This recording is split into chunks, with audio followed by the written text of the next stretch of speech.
Olá pessoal do oitavo ano, tudo bem com vocês? Vamos aí dar continuidade, no capítulo 9, Dinâmicas Econômicas de Integração, no caso aí voltado aí para os países da América Latina, vamos conhecer, ou melhor, conhecemos, na aula passada como que essa integração, essa dinâmica econômica ela ocorre, que é por meio de interesses, os países se relacionam, fazem uma política voltada no sentido para o desenvolvimento econômico, desenvolvimento tecnológico, Vimos que os países da América Latina estão dentro do contexto de países emergentes, países também considerados subdesenvolvidos, não é isso? Então os países buscam, apoio entre si, união entre si, mas também buscam uma interação, um contato com países fora da América Latina, que também considerados emergentes, Então eles buscam aliança no sentido para se fortalecer, economicamente, se tornar um país cada vez mais competitivo, perante aos países das grandes potências, E para poder ser competitivo, para poder estar no cenário do mercado comercial, do mercado tecnológico, precisa de ter muito investimento. E quando o país não consegue sozinho, eles buscam essa aliança, Então eles vão fazendo projetos de integração, projetos de união, visando esses interesses, que tanto um quanto o outro têm em comum, Então, assim, dentro desse sentido, eles vão formando blocos, E aí a gente vai conhecer esses blocos, econômicos, políticos, que giram em torno desses interesses, Então, um deles aqui, dando início a essa nova aula, que é o ALADI. No caso aí, ele é a Associação Latino-Americana de Integração América, no caso aí América Latina e o Caribe também. Então, praticamente todos os países da América Latina, juntamente com o Caribe, forma essa união, ou seja, um conjunto de 13 países que busca, entre si cooperação econômica, cooperação financeira, ajuda mútua financeira para o desenvolvimento tecnológico, o desenvolvimento econômico nos seus países, E dentro desse contexto também está a eliminação de taxas e tarifas, de circulação de mercadorias, Então que um país vende, um produto entra no outro país sem pagar impostos, tarifas, visando o quê? Visando ter uma maior competitividade, para fazer com que o produto se torne cada vez mais barato, porque o que encarestia o produto, os impostos que estão embutidos no valor dessas mercadorias, Então a gente vê aqui, os países membros, Temos aqui os países considerados de menor desenvolvimento econômico, Bolívia, Equador e Paraguai. Os países de desenvolvimento intermediário, mais ou menos, Chile, Colômbia, Peru, Uruguai, Venezuela, Cuba e Panamá. Depois os países, no caso, considerados de desenvolvimento acima desses outros que eu falei, Brasil, México e Argentina, Digamos aí os maiores países, as maiores potências da América Latina, Então, isso é um bloco econômico, é um bloco de países que procuram ter entendimento nessas questões que eu falei, e junto com esse bloco formam-se outros blocos também, que tem vários aqui, pessoal, mas vamos ver os mais importantes para a gente, Um deles é a Unasul, que é a União das Nações Sul-Americanas, composta por 13 membros também, busca, também visa, defende, os seus ideais, ideais particulares, que está de acordo, com a política de defesa, de segurança, ou seja, criação de conselhos de defesa de segurança dos seus próprios países, né, acordos, né, entre eles, cooperação, né, há uma cooperação mútua em defesa, por exemplo, de proteção das fronteiras, né, política monetária, criação do Banco Sul para fortalecer a economia desses países quando precisar, em momentos de crise. Tentam aí a criação de uma moeda, né, uma moeda comum, mas aí por enquanto ainda não existe. Eles defendem o que? A democracia, né, comprometimento com a democracia, né, ou seja, os países têm que ter liberdade, né, política, religiosa, de expressão, e quem não cumprir isso é expulso, né, desse bloco. Defende a circulação de pessoas, criação de estratégias que permitem a livre circulação de pessoas, pessoas que podem circular de um país para o outro, né, sem ter necessariamente algum documento que comprove essa locomoção. Então, os países aqui, né, em destaque que compõem a Unasul é praticamente os mesmos que compõem o Mercosul, que a gente vai ver depois, né? E aí então está aí de acordo com o mapa, né? Tem as comunidades andinas também, né, que envolve os membros da Unasul e por aí vai. Depois tem a OEA, né, que é uma outra organização, né, voltada para os interesses que liga aí tantas questões comerciais, econômicas, paz, né, acordos de paz, que a gente vai ver agora. Então, a OEA possui 35 países, né, criada em 1948, que eles pretendem, né, a OEA pretende com isso essa formação, essa união, né, dos países aí membros, né, que são vários deles, né, 35 países que compõem, que objetivam os interesses que estão aqui nessa tabela. No caso aí é a paz entre os povos, né? Um país não pode sair decretando guerra ao outro. Muito controverso isso, né? Mas enfim. Promover a democracia sem interferência de outros estados, ou seja, cada país deve ter sua política, a sua organização, né? Sem interferência de outro país. Isso também é muito questionável, né? Os Estados Unidos, todo momento, rompe com isso, né? Nada acontece. Organização das ações solidárias entre membros que entre conflitos, caso entre em conflito. Então, os países têm que ajudar a promover não incentivo a conflitos, e sim a paz, né? Procura solucionar problemas políticos. Então, tem países que se tornam intermediador, né? Caso haja alguma divergência política. Promover ações competitivas para o desenvolvimento cultural, social e econômica. Então, a questão que envolve aí o setor de turismo, né? Ser aí receptivo, né? Com os povos estrangeiros, né? Que vão fazer turismo, né? Desenvolver ações que promovam aí os atrativos, né? Para que receba turistas, que os países tratem os turistas de uma forma harmoniosa, né? De uma forma bem receptiva. Promover os direitos humanos, no caso, né? Se acontece alguma coisa com uma pessoa num país estrangeiro, o país estrangeiro não pode tratá-lo, né, de forma preconceituosa, discriminatória, vexatória, né, que agrida os direitos humanos, né? Então tem toda essa questão que a OEA ela trata. Depois temos aí o NAFTA.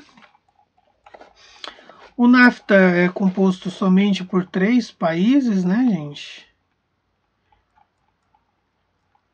Tá aqui.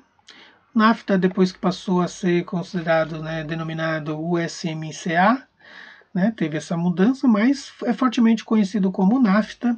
O NAFTA é composto pelos Estados Unidos, Canadá e México, que tem o objetivo de promover a isenção e redução, né, de circulação de mercadorias, ou seja, de redução fiscal, né, no caso aí de impostos.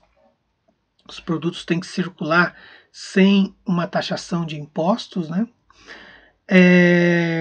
Também objetiva a produção industrial, né? No caso aí de peças automotivas, tem que ser 70% americanas.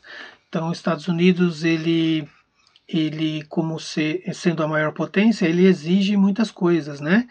De que os políticos exigem que as empresas americanas produzam 70% de produtos, né, de peças, de componentes, né, de carros, né, de peças automobilísticas. Então, os políticos visam que a manutenção do emprego nos Estados Unidos, porque se for o contrário, né, muitos países, né, que possuem mão de obra mais barata, muitas empresas americanas acabam indo para esses países, né, e é isso que os governantes não querem. Então, as empresas têm que fazer sua produção 70% dentro do território americano, estadunidense, né, digamos assim. Bom, tem também o objetivo, né, no caso aí, produtos, serviços de produção eletrônica, né, no caso aí, deve seguir, né, uma linha de desenvolvimento, né, de produção tecnológica voltada de acordo para os 3 países, né? Os 3 países devem ter os valores desses produtos, a produção desses produtos sendo espalhada pelo Canadá, pelos Estados Unidos e pelo México, tem que ser distribuído nesses 3 países de uma forma igual e de uma forma a fazer com que o valor seja o mesmo em todos os países, né? Não pode ter diferença de preços, digamos assim, dos produtos nos países membros do NAFTA, tá? E esses países, ou melhor, e esses produtos voltados aí para os equipamentos eletrônicos, né? Então, vemos que o IDH aqui dos países, né, gente? Vamos conhecer aqui um pouco o IDH deles, justamente porque, né? Porque os países que têm melhores índices no IDH é considerado aqui o país mais rico, né? E sendo mais rico, ele possui aí, digamos assim, mais chance de poder exigir certas medidas, né, que satisfaçam seus interesses.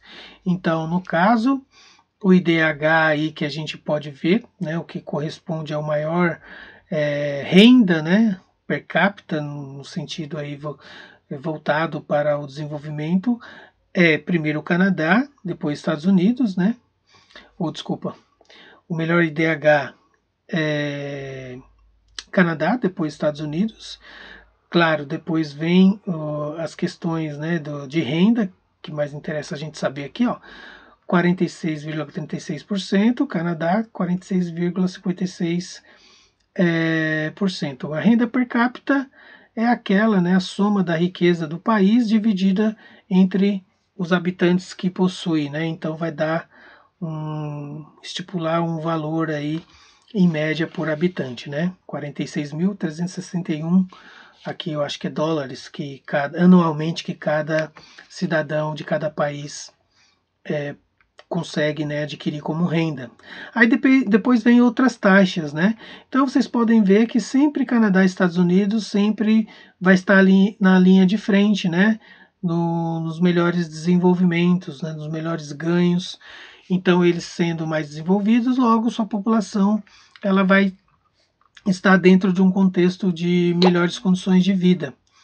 E no caso o México aqui é o país, digamos assim, mais pobre, né, entre eles, e vai mostrar para gente que o México, tendo essas condições, tanto de DH, de renda per capita, né, vai mostrar que é um país que não consegue fazer tantas exigências no bloco, né, porque ele sendo um país pobre, não tem como exigir, e não tendo como exigir, ele em muitas coisas sai prejudicada, né?